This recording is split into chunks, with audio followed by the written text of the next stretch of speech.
The At Your Insta podcast is brought to you by Comic Town. Check them out at www.comictown.net or search for Comic Town Gaming Center on Facebook.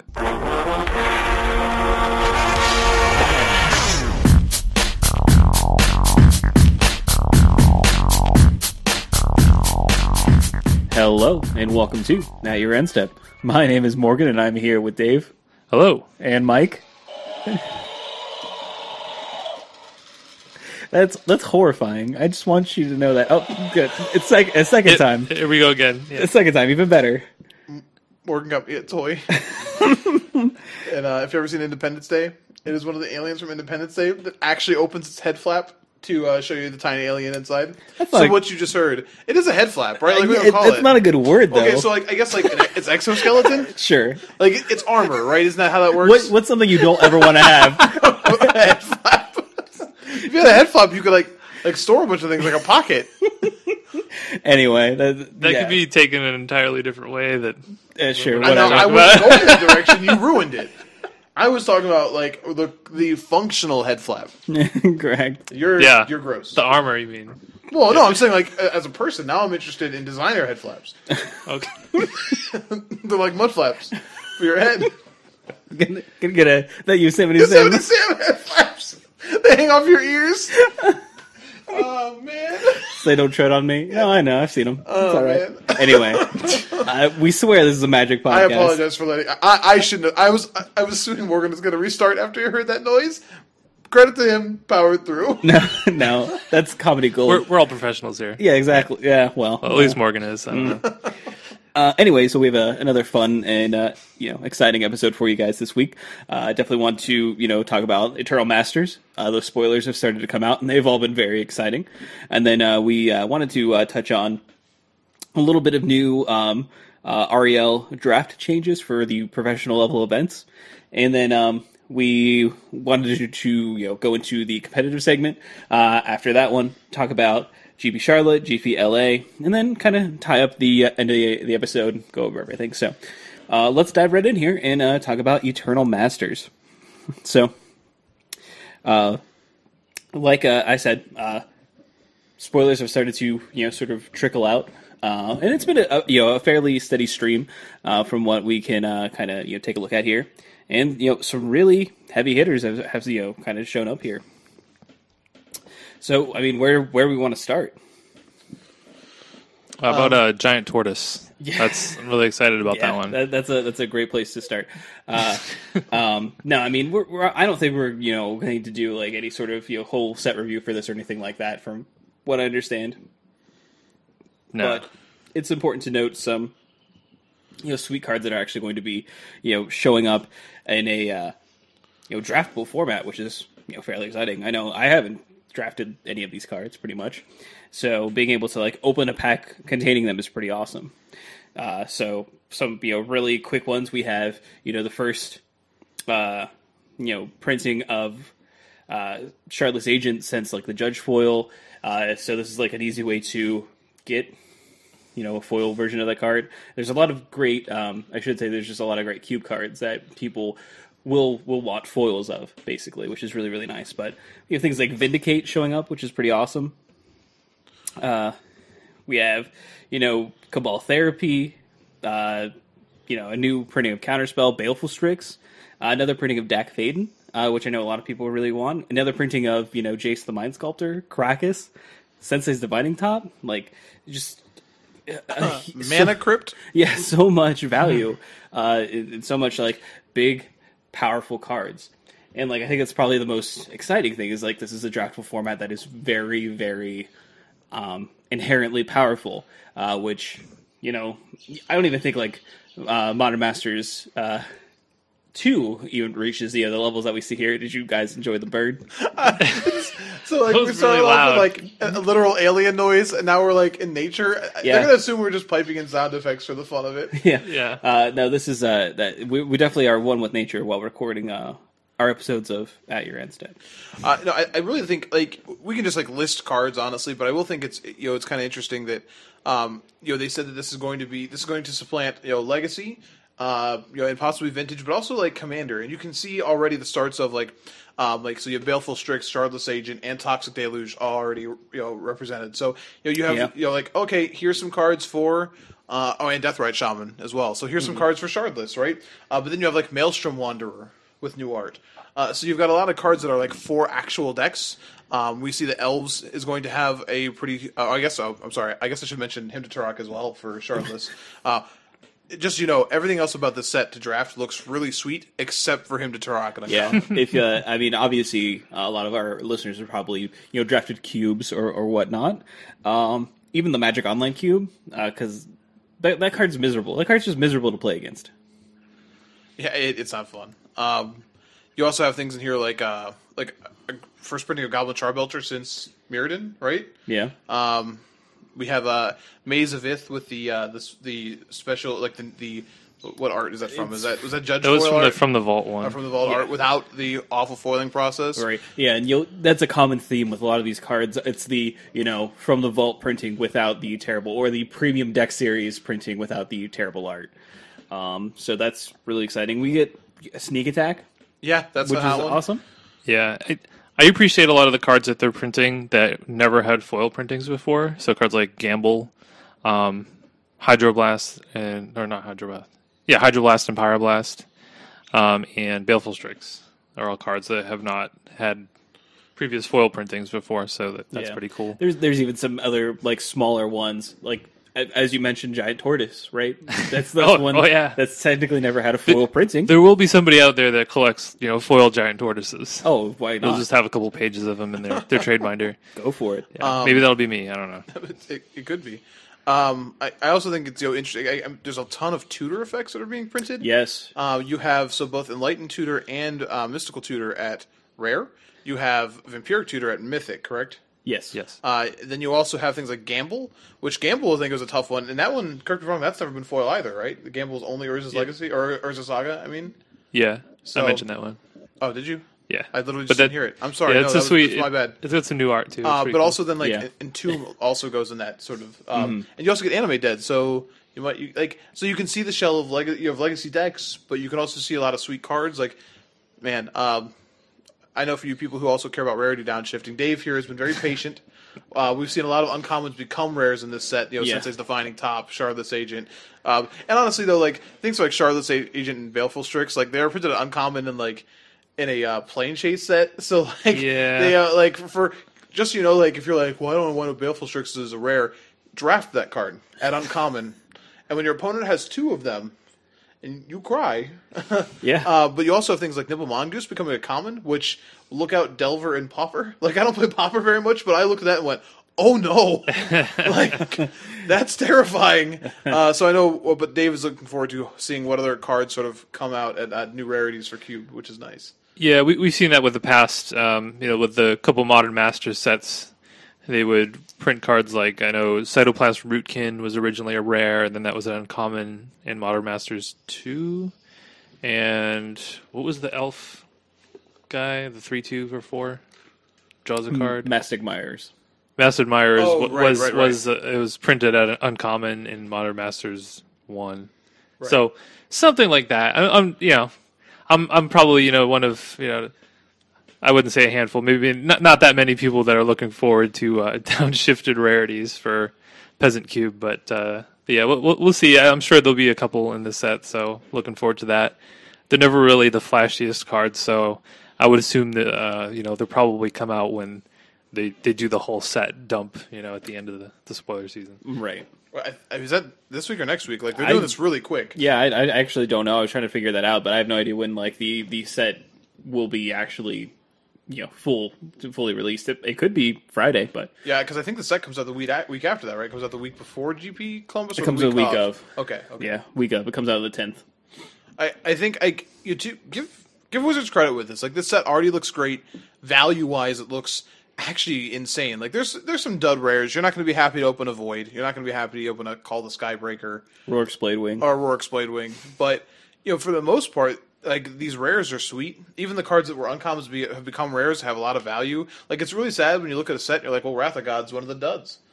You know what I mean? Or balance, I guess. Though getting that sweet balance art, like that Judge Foil art on another card, is really hot. Just drafting that card when you cast it against your opponent limited, they may attempt to flip the table on you. I want you to know. Yeah, that's a heck of a card right there. Deservedly mythic rare.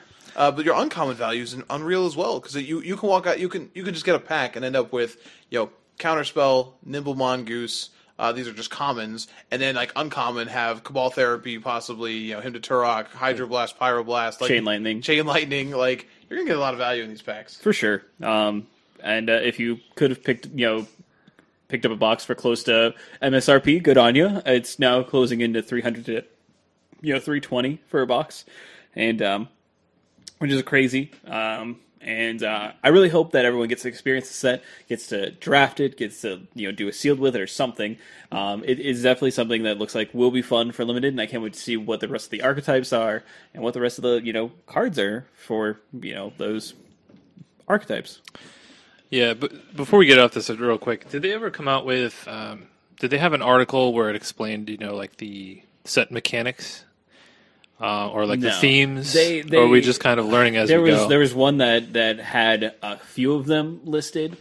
So you have like blue-black Reanimator is going to be a theme. You have, and you can kind of infer. Yeah, like it looks like elves for sure. Yeah, green-black elves, and then like it looks like Threshold maybe for blue-green. Maybe something. We definitely see like blue-red. It seems to be spells from everything that I could gather. Maybe, yeah. We have we Dragonauts as a card here, which encourages you to play more instants and sorceries. Surprised to see like a Kiln Fiend or like even the Cyclops, the Nivik Cyclops. Yeah, at common. At common. Yeah, and just a lot of interesting things are going to be available. And I can't wait to see again the rest of the set and what else comes out of it. And I honestly can't wait to kind of draft the set. So it'll be fun. Only real disappointment so far with this set is the new Werebear art is upsetting. It's not as good, and the flavor text is trash. I'm sorry, it's trash. How you could ever replace such an iconic flavor text on such an iconic card? So the reasoning for this is it's very hard to translate that into other languages. I don't care how hard I understand puns are that you in don't other care. languages. Do you care to elaborate Yeah, what the original flavor text was? He has the right to bear arms. The right to bear arms, man. Which is funny for us Americans. Other countries obviously don't get it.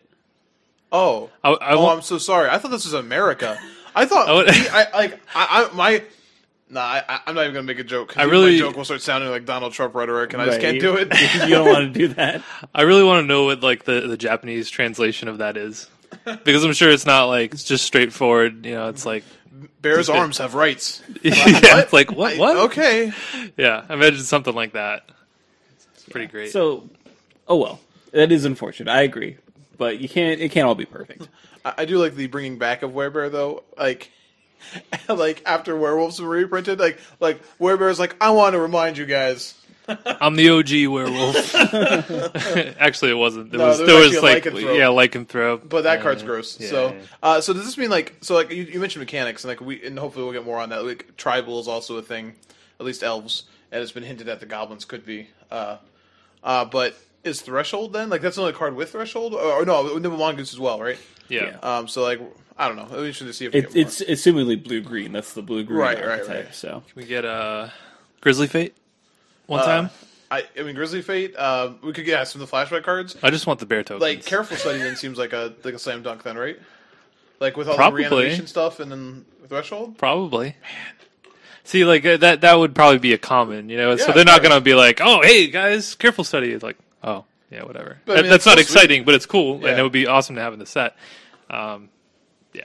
So this set is much better than I originally thought it was going to be. Oh yeah, for sure. They definitely, leading up to it, they had a lot to prove, I think, and I think they're nailing it pretty well. So good on you, Wizards. I do feel unfortunate for the poor soul who's never played with these cards before. Oh, who drafts World Warrior Dragon and Animate Dead. This works the way I want it to, right? It's like, well. Probably not. Actually, unfortunately, you probably can't do anything else now because you don't have your deck constructed the way it needs to be. What if you have a Sensei's Divining Top in your deck also? That's true. You could activate it a lot. That's true. Oh my god. All right, let's move on. All right.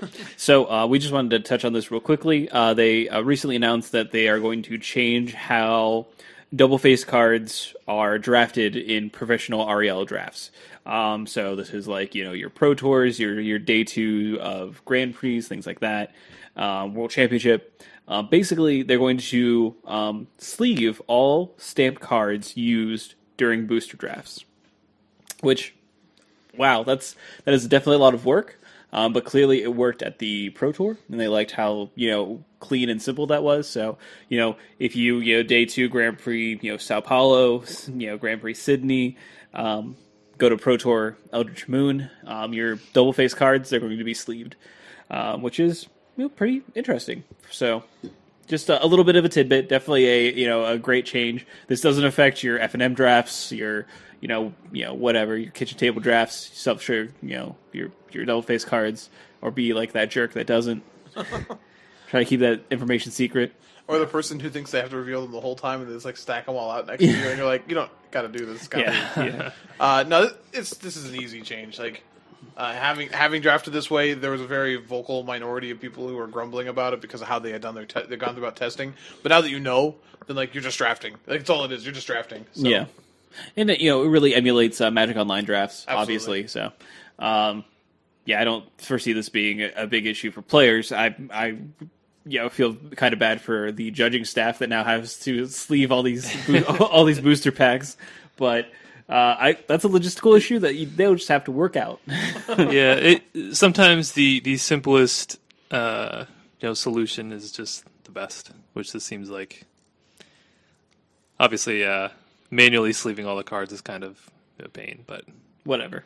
In the end, I mean, it seems like this is kind of like the first thing that they tried, and it seems like it's just the best. Yeah, so. Just a simple quality of life change. So that's everything for the community segment. Before we shift into the competitive segment, I do want to give a shout out to our lovely sponsor, Comic Town. This weekend, Comic Town has both a IQ and a GPT. The standard Star City Games IQ is going to be on Saturday. It is going to be a great tournament. I believe it's open player registration starts at 9.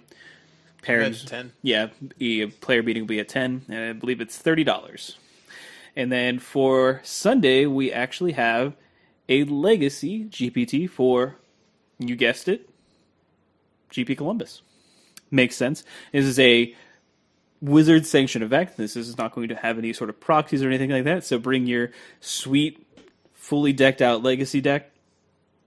It's going to be a $10 entry fee, which will be pretty awesome. Again, this is going to be registration starts at 9, and then 10 a.m. will be the players' meeting. And if you win, you get 2 buys for GP Columbus. So a pretty good prize for sure. Now that's done. Let's move into the competitive segment. So over the weekend, we had 2 Grand Prix, both being modern. The first one we're going to talk about is going to be GP Charlotte. It had a total of 2,400 players. For a little bit. For a few rounds. We'll get into that. Basically, this tournament was a snafu. Now, our friend and former co-host Jordan attended this tournament, so we kind of got a first-hand experience live from the floor, as it were, about kind of the shenanigans that happened in this tournament. Basically, due to a Wizards Event Reporter glitch, the software that they use to record these GPs. It was just kind of a disaster. I believe, day 1, they didn't have proper Swiss pairings because of this, and they had to take a 3-hour break to try and kind of fix everything that was going on. So this is GP Magic Online, and they essentially after round 3 going to round 4, they had an issue where people were being paired randomly. Now we have this blog post that Dave found that I read earlier as well from a scorekeeper, Jennifer Derry, trying to discuss what may have caused this to happen. And honestly, what it comes down to is they don't know.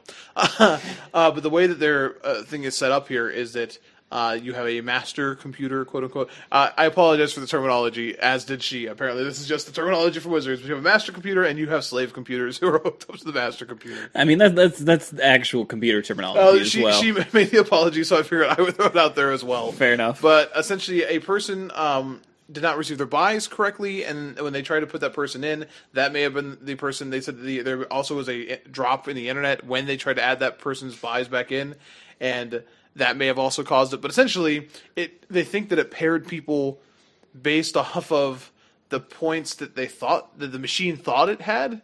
So by some obscene logic, the machine thought it was right. It was like, no, these are the pairings. They're right.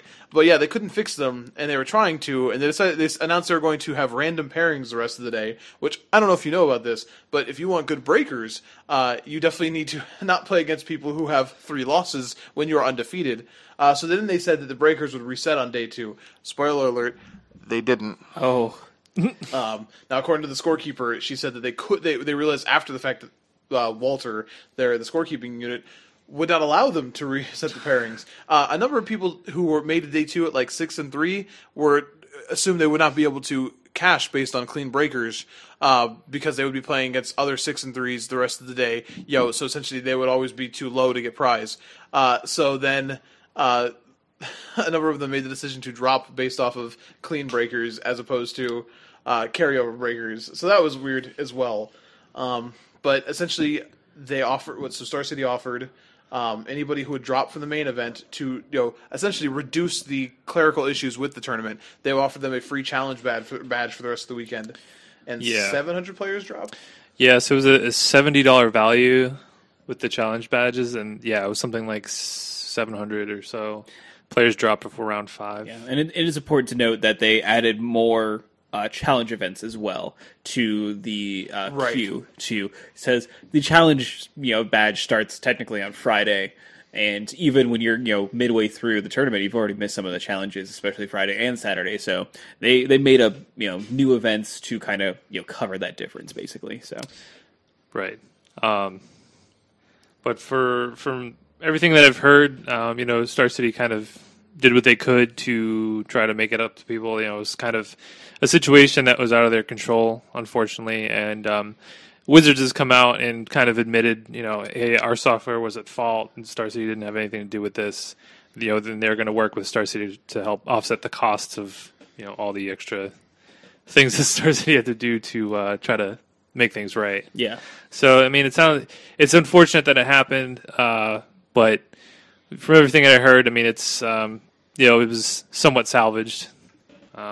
Even if the actual GP didn't go as it should have. Right. They really did what they could. Yeah. Star City Games, that is. Now, I don't want to open up a huge conversation on this because we do want to talk about the decks, but so there is some argument that isn't enough that they gave out the player badge. Like Star City did that. Star City gave out the badges, right? Yeah. So if you were playing in one of these large Magic Online events, right, and it crashed for multiple hours, lost data, what would what would Wizards do via Magic Online? They would, instantly reimburse you. Yeah. Interesting. What's the difference? And you could argue that this is even more of an investment for people because people are traveling to this. Oh, yeah. They're taking their whole weekends. Hours and hours away from home, right, so they can't just stop and go do something else. Yeah, it's an interesting question. I don't think anybody would be wrong asking for a refund. I mean, this is we've seen some issues come up with the the tournament software. We had the GP about a month ago where the guy finished 9th and he was supposed to finish 8th. Yeah. That one, the whole tournament didn't get messed up, but I don't know. I think people would be within their rights asking for a refund, though I don't know. That's obviously it's a lot of money to give back. So it's like, who absorbs the cost of that? I'm assuming Wizards. But are they willing to do that? I don't know. But I think it's a fair question. Yeah, fair enough. Yeah. All right, let's actually talk about some sweet deck lists. So the entire tournament was won by Andreas Gans playing Ad Nauseam. Yeah. I'm excited about that. Yeah. Sweet deck. Yeah, very impressive showing. Ad nauseam is not necessarily a deck that is very common to see. Especially win a tournament. You might see it in the top 16 or something like that, but it's definitely a more out of the box combo deck. So it was awesome to see it win. It's a deck that I own and I really enjoy. So I was happy to see it. And do we have who he was playing against in the finals? Just real quick. Nope. Okay. I don't know. So probably one of these Jund decks. Yeah, I thought it was Medrano, but gotcha. I'll pull the bracket. So while I do that, what were some of the other notable names here in the top 8 for me? So we had Mike Segrist going back-to-back GP top 8s with Jund. It's also a locked up platinum for him, so we kind of talked about that a couple weeks ago. He just needed kind of like one good GP finish to do that, so he wrapped it up quickly, so that's good. Sam Black also top 8'd with Death Shadow Zoo.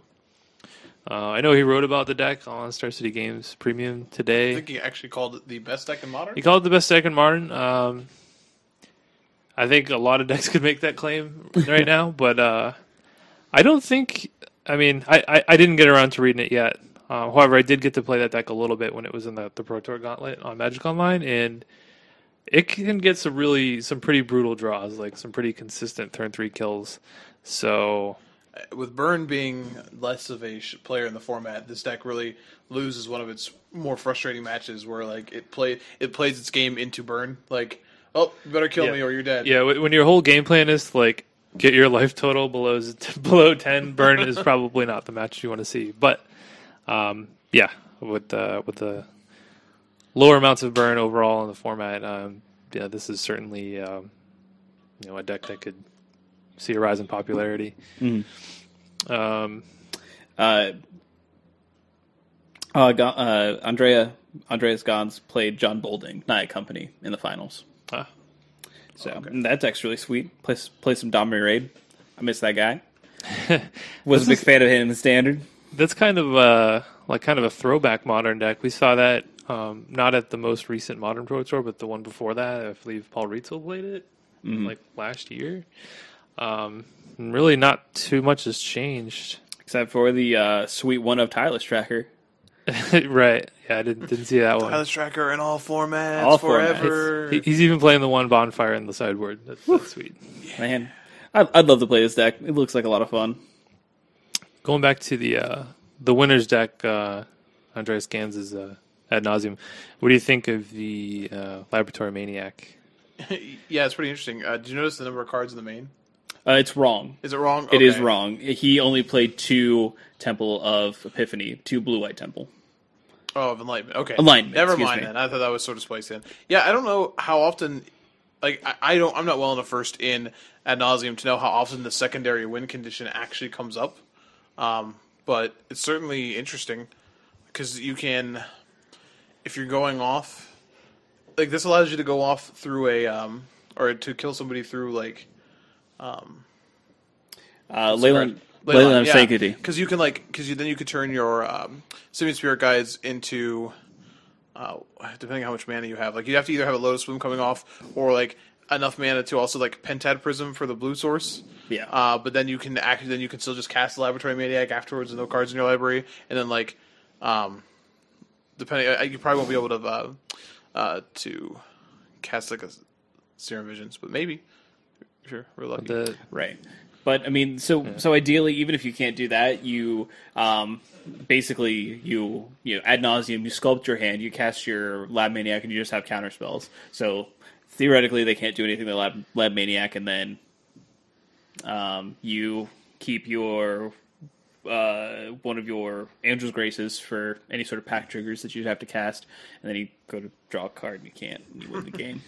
You could that's pretty sweet. Yeah, you could also just play the Lab Maniac, and then in your upkeep, you can cast Angel's Grace and then Spoils of the Vault, and then just go through your whole deck, and then go to draw step. Right. There's also like combinations that it works with as well. That's sweet naming a card that's definitely just not in your deck. Yeah. Like I'll name Questing Feldegriff. That's Stormcrow. Stormgrove. So wait, do you have to name a card that's legal in the I was format? going to say that. Can you say questing Feldegriff?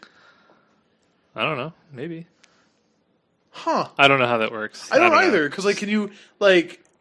I was because it has to be a real card. Does that card count as a real card in Modern? Like, does it recognize that as a card? You could probably name anything, right? I don't know. Like, I want to cast this card on Moto now. Man, Go Dave, for you it. broke it. You broke it. I Like, only say that. That was like the first thing that jumped to my mind because I remember playing back in the day. So I can't remember what set this was in. I think it was in Plane Shift, or maybe it was Apocalypse. It was Unnatural Selection. The enchantment that lets you pay a colorless, then you can turn target creature into whatever creature type. This was back when like you could name like two of the same creature. You can turn them into legends and kill one of them. Then they made legend not a creature type. But I definitely like won a game by turning somebody's. I forget what it was, but I turned it into a Feldegriff until the end of turn, just because it needed to not be like a goblin or whatever. the best part too is there's definitely a lot of people right now who are like, "What in the world is a questing Feldegriff?" Yeah. Don't worry about it. It's an obscure commander card. Anyway, yeah, I mean, I'm fairly sure that it comes up, and like Dave was saying, there are actually multiple combinations that kind of allow Laboratory Maniac to do what it needs to do, basically. So, but I was pretty happy to see it. We also have Robert Graves is still a fairly notable name, and Ellie Cassis as well. Yep. Yeah, Robert Graves, top 16, the standard classic that I played in last week. He was playing the sweet blue-green ramp deck. Right. So, yeah, good on him. Running it back and make a top 8 of the GP. And, Ellie Cassis playing Bant Knight Company, which is basically just green-white splash retreat to Chlorohelm to kind of go crazy with Knight of the Reliquary. So if you don't know what that does, you use your Knight to search out a land, then you use your retreat trigger to untap your Knight, and you can make them very large. You can make a very big boy. I don't think it's infinite, but it's big enough. The nice thing with that too is that like even if you can't kill them immediately off of that, you can also just make sure you're probably not drawing a land again the rest of the game. Yeah, you're always drawing action. So it's playing Westphal Abbey. Woo! So you can just like put that into play and then make an Orwendal. Go nuts. Maybe give it exalted with a couple creatures. I don't know. This is some sweet things too, like the untap trigger. Like with fetches, the actual tapping a creature.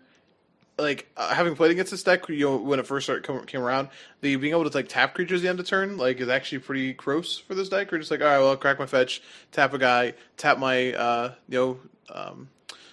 knight, tap a guy, and all of a sudden it's like, oh, I'm just dead. Yeah. Or even sweeter, activate my Gaffney Township, fetch, untap, or is it no? It's only creature. Shoot. It's only creature. Never mind. What am I thinking of? I'm just thinking of a Deceiver Exarch now. I'm done. Anyway, yeah, but like we've seen him. He's been playing this deck for a while, and I think he's made. I've seen his list either in some of the modern classics that have been happening, or possibly even like top 32s and open. So he's been on this deck for a while. So definitely no fluke. In the top 8 here. And we see that, when we take a look at even the top, 32, we have 21 different decks in, the top, decks of GP Charlotte, which is pretty awesome to see. Yeah, one thing you didn't see in the top 8 here of this tournament or in LA was the Jeskai Harbinger deck. That was kind of the new hotness after the SCG Indianapolis Open. Which predictably, I think a lot of people played it. It was definitely like one of the most played decks. The day 2 breakdown, it was like the 3rd most popular for this tournament. Didn't manage the top 8, but there were 2 or 3 of them, I believe, in the top 32. So it was around. But people were definitely prepared for it, I think. Yeah. But the thing about that deck, and I started playing it myself, is it's kind of hard to hate out. Like, there's no like one card that just completely shuts it down because the deck is so versatile and you can play. I mean, anytime you're playing, Snapcaster deck, you're going to have a lot of answers to whatever it is that people are trying to bring against you. So even if they do have the hate cards, it can kind of maneuver around it. Unless it's Rest in Peace.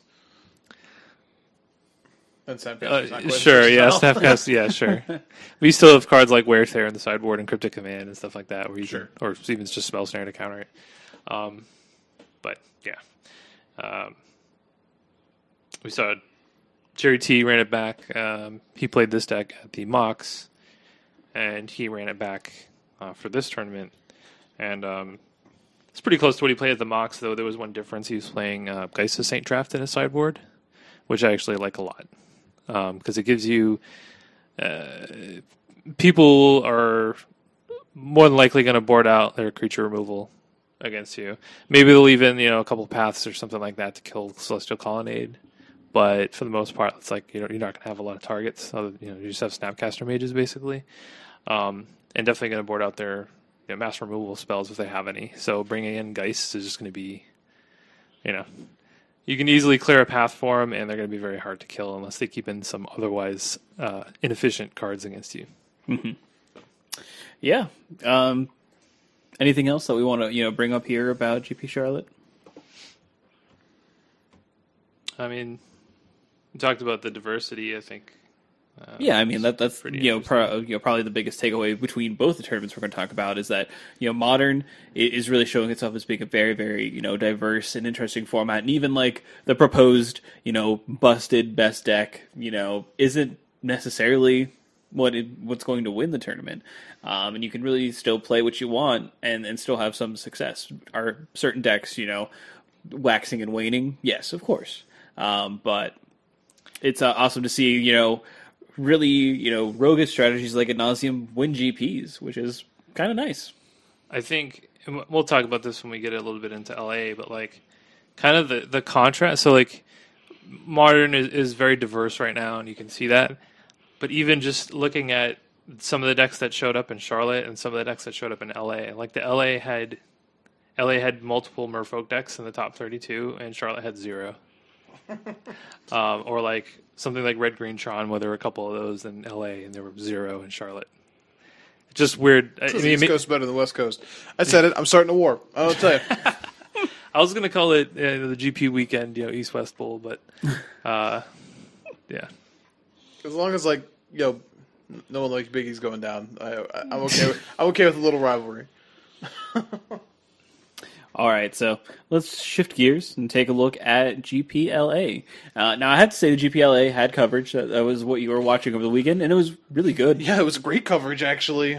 They finally, I think, they did it. They finally found the model for how you make a Magic tournament interesting at all times. How you get more matches on coverage. None of this, like fast forward, with tracking on the VHS tape garbage. Okay, okay, right. No. You just record 2 matches and you do main commentary on one of them live, and then they had a different team. So you had Huey Jensen and you had Marshall Sutcliffe as Team A, and then LSV and Gabby Sparks as Team B. And they just kept switching on and off and doing these matches, and there were matches all the time. Yeah, it was just constant Magic being played. There was some downtime where like they were just talking, but they had LSV's keys that they did where they talk about different Modern decks and different things about the format relevant. Okay, I do want to make mention of the fact not all of their in between segments are gold. They tried Right. to really like Fact or Fiction was fine, LSV's keys was fine. Crazy Starks from Ben Stark, or crazy quotes from Ben Stark, not a good category. Probably not bring that one back. LSV literally just laughing at looking at like lines on the screen, and no one else understands. Gabby's words in there, and she's like, "Oh yeah, this would probably be funny." And like LSV's like, "Well, what's really funny if you know Ben?" And it's like they don't. They're Just all no one inside here jokes. does. Yeah, I don't know that I saw any of those, but I think it was interesting. They definitely. I don't know if you read Saffron Olive wrote an article about like how to improve coverage. Like 11 ways to improve coverage. Right. In some of them, I think some of the points he made were pretty interesting. Some of them were I think, a little off in the assessment of what coverage is or how much it costs to improve coverage. But they definitely took some things, some suggestions, and I don't know if it was from that article or just from the community in general. But like you said, consistent matches. We didn't have any countdown screens. 15 minutes, we'll be back, because when I see that, I'm just turning it off. And I'm sure a lot of people are just not going to come back and watch. So they had, consistent matches, consistent pairs. They didn't switch. It was LSV and Gabby Sparks where, they just stuck together the whole time. Yeah, they didn't switch off between anybody. They didn't have random people coming in. It was just really, really good. And literally, my Saturday was just completely wasted. I watched so much coverage, it was absurd. I watched a ton on day 2. I'm sorry, Morgan was really excited about this, and we just totally stole this from him. Did you like it, Morgan? Yeah, I really enjoyed it. It was very good. He introduced it, and I just got really excited and took it, and you and I just started talking, and I was like, "Oh, Morgan had things to say." No, I really appreciate it. I genuinely, I think as most Magic players, enjoy watching LSV in the booth. He's a very a charismatic person to watch, and he just says funny things, and he's very appealing, I feel, to not only Magic players but a personages as a whole. So that was entertaining, and then the rest of the team was really great. So yeah, I from what I watched, I didn't watch as much as you guys did, but I definitely enjoyed everything that I did watch. Yeah, to kind of piggyback off of what you were saying about LSV, I think the thing that makes him so great at it is he appeals to a wide audience. So he can explain really complex plays in a way that I could appreciate, or that I might not be thinking about. But he can also break down, on a basic level, okay, here's what Infect is trying to do, or whatever, ad nauseum combo. These are the ways that this deck could go off, something like that, where somebody who's maybe not as familiar with the format can get something out of that as well. Mm-hmm. I mean, everybody else was great as well. I think, Marshall, as always, pretty solid. Huey has a lot of good insight. Yeah, Huey, I think, is actually not that far behind LSV. No. The same idea of being able to explain really complex things. And he and LSV are really at the same level of identifying lines. This is the best thing to do. And Huey, I think, is even more critical at times, where LSV will sort of laugh off like a punt. And it's or you could do this. Huey would be I think that was wrong. He should have done this. Mm-hmm. And most of the time, the guy is right, which is really insightful. It never felt like you have with, I don't want to beat a dead horse, but Uncle Randy, where he's I don't know why he didn't do this, and then someone has to literally look at him and be because he would have lost the game if he had done that. And another thing that they did really well, Gabby did a really good job too. They did a really good job defining the roles, and that was kind of another thing from that article where they said, okay, traditionally when you have broadcasting teams, you have one person as the play-by-play, and the other person as kind of the color commentary. So you kind of had Gabby and Marshall as kind of the play-by-play commentators, then LSV and Huey as the color, and it worked. It worked really well. And this is probably the first time I could say that the Channel Fireball coverage was on par or even better than the Star City coverage at times.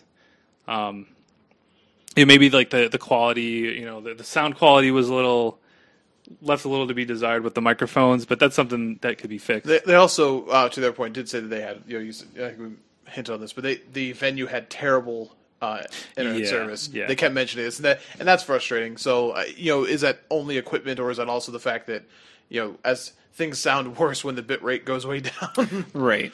But yeah, it was fairly impressive, and it really showed they took this very seriously, invested a lot of time and effort into it, which is very, very appreciated. On a weekend where you had a Star City Games run GP and a Channel Fireball run GP, at the same time on different coasts, for Channel Fireball to have definitively won. Now, when I say won, I mean which event was better. Now, Star City obviously has a handicap in this one. They had the issue with Walter, but Channel Fireball ran a clean event and had just knocked the coverage out of the park. And I don't think we've ever been able to say that before, where Star City had no commentary, but you're okay, well, they definitively won this, and that's a win for Channel Fireball. That's a win for their events going forward. I think it's a win for everybody. I mean, if Channel Fireball continues to have this kind of quality of coverage, then no matter whether we have, Star City's been doing it for a long time. they're continuously having quality broadcasts, and obviously with Cedric and Patrick Sullivan and all those guys, they're still really good. And if we have Channel Fireball, bringing it up, then it's like no matter who's covering the GP, you're going to have a good viewing experience. We're all going to have a good time. Yeah, so I mean, I think it's not just good for just Channel Fireball. I think it's good for everybody. I mean, it's like people, hopefully, other, whether it's GG's Live or whoever else, might be, or just the Wizards coverage. Hopefully, they can take some notes and what worked well and roll with that. Yeah, I agree. All right, so let's dive into talking about the actual tournament. So it was won by Simon Slutsky, piloting a Merfolk, correct? Yes, correct, Merfolk. And he defeated Ethan Brown. Now, the story of the tournament. 13-year-old Ethan Brown. Yes. The youngest person to top 8 a GP, if I'm not mistaken. I think it was the youngest person to reach the finals of a GP. Finals of a GP. I was trying to find whether or not he was the youngest to ever top 8 a GP. Yeah, they were going back and forth on that, and they definitely... I don't know if they said this definitively, but I think they made it sound like they were pretty sure there was at least one other person the same age who top 8'd one, but I think he's definitively the youngest to reach the finals. Right. Yeah, he definitely... It was kind of funny, had a little bit of a cube draft night on Sunday, and I had it up, streaming on the TV, and we were kind of watching it. And it kind of started out as like, oh man, like look at this kid in the top 8, that's great, that's pretty cool. And then he just like ran through Joe Lissette like in the quarterfinals. Then he was playing against Pascal Maynard in the semis. It's like, oh well, surely Pascal Maynard's going to take him down. Oh no, like, he destroyed him. I feel bad for Pascal. Pascal punted really, really hard. He main phased, flickered an Arcbound Ravager with a Eldrazi Displacer, and then, assumed it was going to die. Because normally, 0/0. Hangerback Walker dies in that situation, but that's not how Ravager works. So he did it, and then, looked at it, and then, the best part, too, is, Ethan never missed a step on any of this. He just, tapped his Ravager, and the guy's and he's you can see him, tapping it, and they're, sitting there, and then, the coverage, LSV is oh, no. That doesn't die. And that cost him the game. So it was impressive. Now I will also say that Ethan had some there was a top deck war at the end of the second game with Pascal and him. And Pascal drew the Eldrazi Displacer after Ethan sort of punted on his board and could have killed him 2 turns earlier with an infect damage. So he drew the Displacer and you're all right, well Pascal's gonna take this game now. And Ethan just draws Dismember for turn at 5 life. So and he has 3 mana in play. So It was just I was getting up doing the burr, burr, burr, burr, walking around my room. So it was fun to watch. It was fun to watch him all the way through. They did the voting.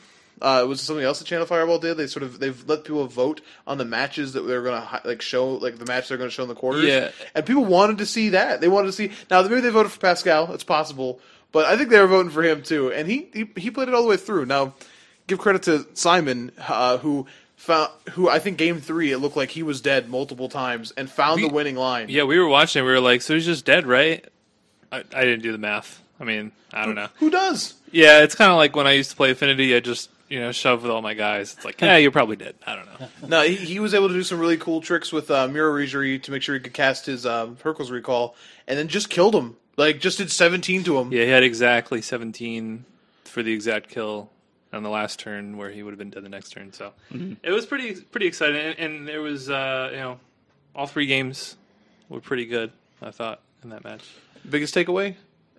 You talked about how Affinity was sort of strangely absent for a little bit. It's back, baby. Yeah, yeah, definitely. That's what happens. I mean, people start easing off on the Affinity hate, and then it pounces. So it's always there, even if it's, or if you're Ethan. Your Pascal Maynard rolls the 5 to find the Stony Silence, and then gets Thoughtseized. Yeah, that was pretty rough too. But when we take a look, we already talked about Pascal Maynard playing Bant Eldrazi in the top 8. We have Joe Lissette with Red Green Tron, patented Red Green Tron. Yeah, for sure. We have a couple copies of Jund and, maybe just one. Is it a couple? I know there's one, but I could not see. I think there's just one. Just one. Yeah, it was the other tournament. I had a couple. We do have another copy of Affinity in the top 8 as well. And then we have Abs Company. Abs Company and Grixis Control, compiled by Corey Burkhart, which is another sort of notable name that shows up from time to time. And even that match in the top 8 was real sweet. Burkhart versus Maynard was real sweet. Like seeing like Pascal sort of like try to race Ancestral Visions. Like it was great too because you talk about LSV and how good he was explaining the situations. Like you could show like somebody like here's the this match with LSV commentating is literally all you need to know about a deck that runs Ancestral Visions and all the positives and negatives to running that card. Like watch it. There you go. Yeah. And then, taking a look at a little bit of a deeper dive, we have the top 100 day one archetype breakdown. The top day one archetype out of the top 100 players was Abs Company, then Affinity, then Merfolk, then Naya Burn. Everything else was, obviously less than that. We would see Jeskai Harbinger being, 5 out of the top 100. So, kind of in an interesting and diverse format. And then we even have the top 32 archetype breakdown where there's 18 unique archetypes. Yeah, which is pretty awesome to see. So I guess when you compare it to Charlotte, it's not like as diverse deck wise, though we have. Like I was saying before, we have completely different decks that weren't even in Charlotte. Yeah, so you have things like Grixis Control showing up that were, green-white tokens. Matt Nass was playing a Sweet Brew. Green-white tokens finishing in the top 16. Mm-hmm. There was just like a straight-up black-green deck, not Jund. We had a sweet Blue Moon deck that was played by Paul Rietzel, playing Dark Dwellers and Ancestral Vision. It's kind of a new twist on that deck. Green-white Hate Bears was another deck that showed up here that wasn't in Charlotte. Format is just incredibly diverse, and we've kind of seen it, still kind of shape up since, the bannings of the Eldrazi deck. Yeah. Though Eldrazi apparently is still very good. I think the ban Eldrazi is actually quite good. That deck, Pardee was on camera with a couple times too. Yeah. I mean, it does some gross things. And Drown Our Hope, just like any fair deck, like that card just dominates a board. Yeah. I want to point out not just was it like really diverse, we also had some like real innovation. Like you see like Oath of the Gatewatch, not just Eldrazi. We get the Eldrazi, but Oath of the Gatewatch really affecting modern. We had a couple of these these Naya either escape shifts or ramp decks that were playing Nahiri, like you mentioned.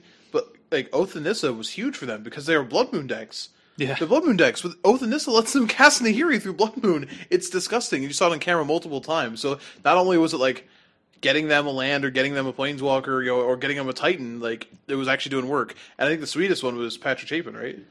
Yeah, so Patrick Chapin was playing Grixis Control, obviously.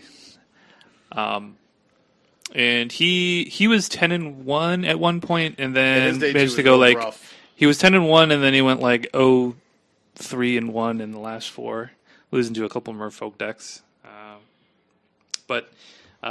He was playing Ancestral Visions main deck, Goblin Dark Dwellers in the main, and then he sideboarded Boom Busts. He went up to 3 Boom Busts on the side, which allows you to attack some of the Valakut decks or the Tron decks. Cool interaction. Well, there's a couple cool interactions with Boom Bust in the deck. So first, if you cast Boom, you can target one of your own fetch lands and then one of their lands, and then sack your fetch land in response, so you don't lose a land.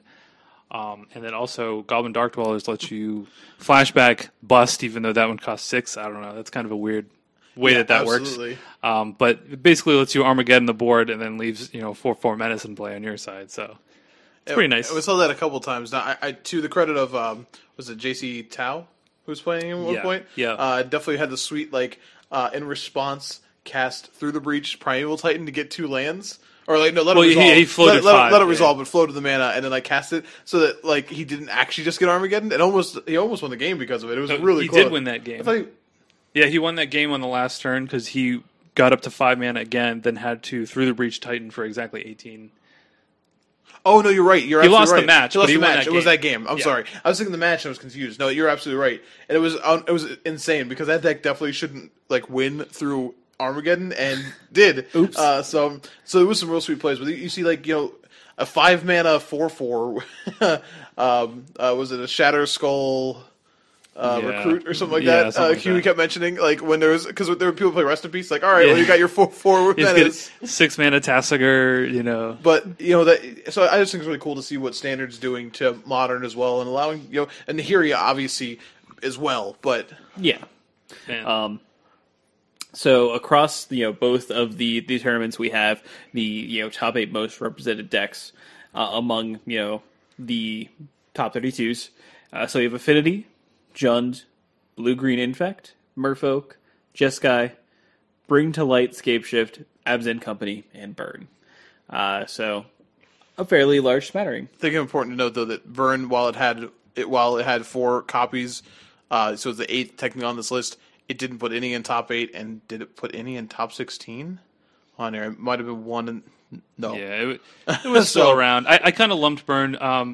3 of them were just your standard Naya Burn list, and one of them was a red-white Burn with Splash and Green just for Destructive Revelry in the sideboard. It wasn't running a Targus command. sort of the older school kind of version. Yeah, some of the decks were labeled Burn, but they weren't really. Like, personally, it's like if it has Lava Spike in it, it's Burn. If it doesn't have Lava Spike, it's Zoo.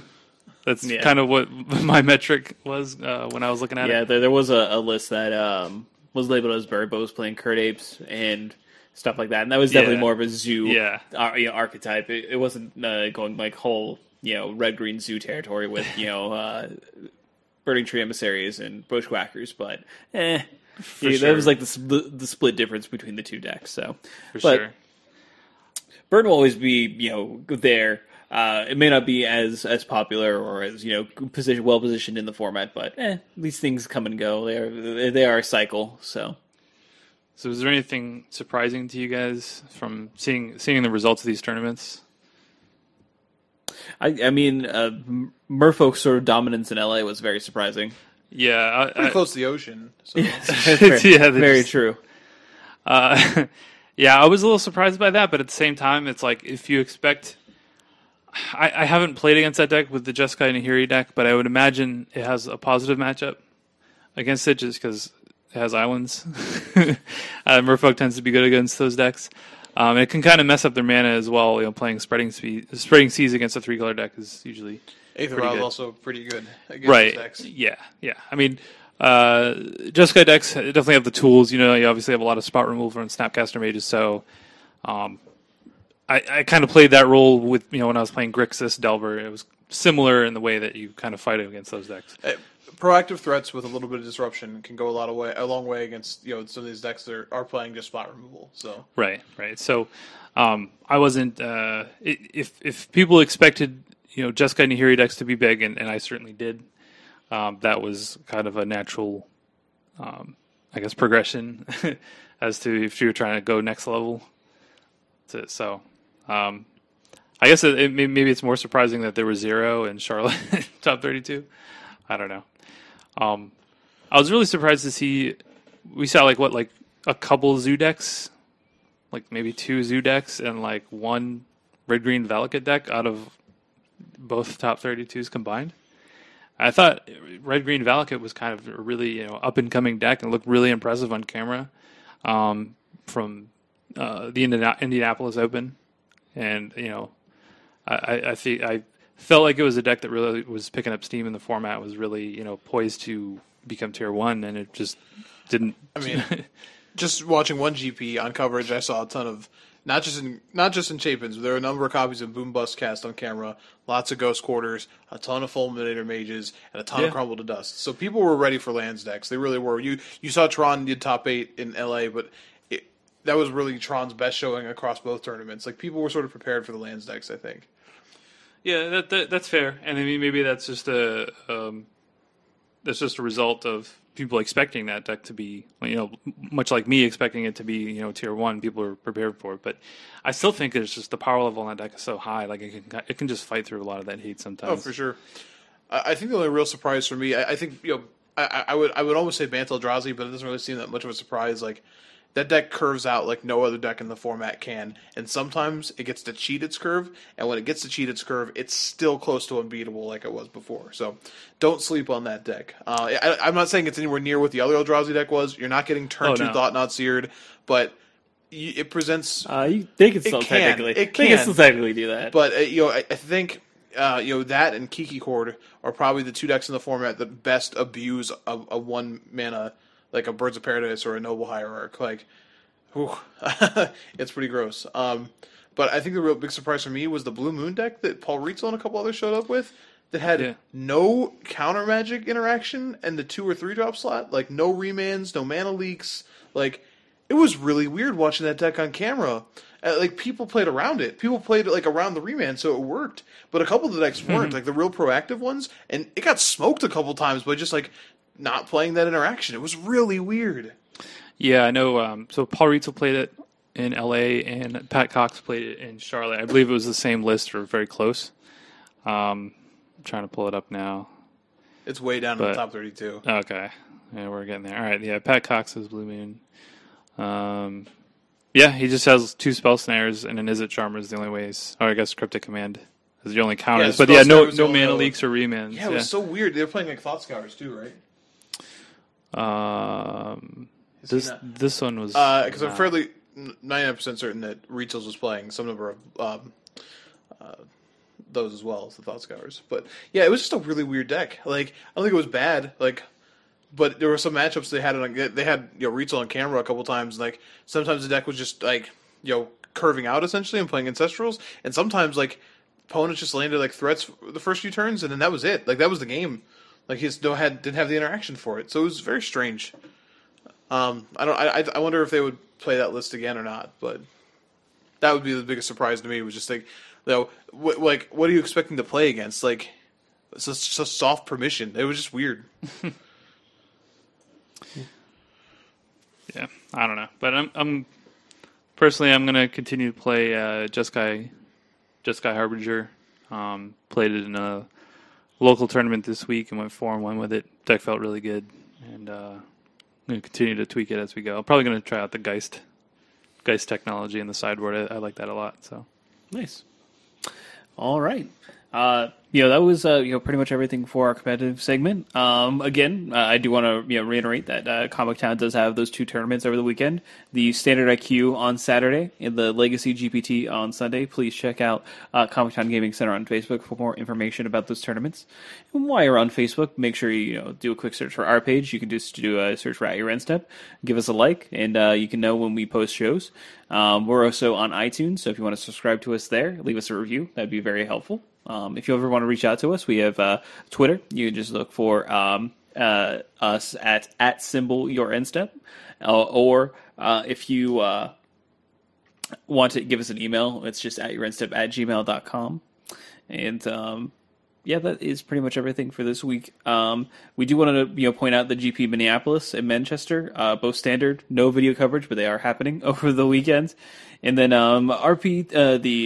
RPTQs for Eldritch Moon start this weekend. So none of us are queued, unfortunately, for these, sadly. But we're hoping to get back on the train.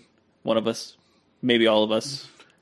Never was on the train, but it's okay. I just like to get on the train. I just like to hop on for one stop and then jump off. I was there for one stop. I got to say hi to some people. They kept going. I left. Shout out of good luck to Andrew Aditis, who is a person who queued with myself and Andrew Ruggles the last one, and he had this weird double queue weekend where he the PBTQ format shifted over, and he last chance queued for this RPTQ. So I think he said he was going to Seattle, I think, for his. I could be wrong on that. I haven't talked to him a little bit. But good luck, because that'd be cool if you get back. Back to the for sure. But that's everything from us for this week. We'll catch you next time, and you have a great one. Bye.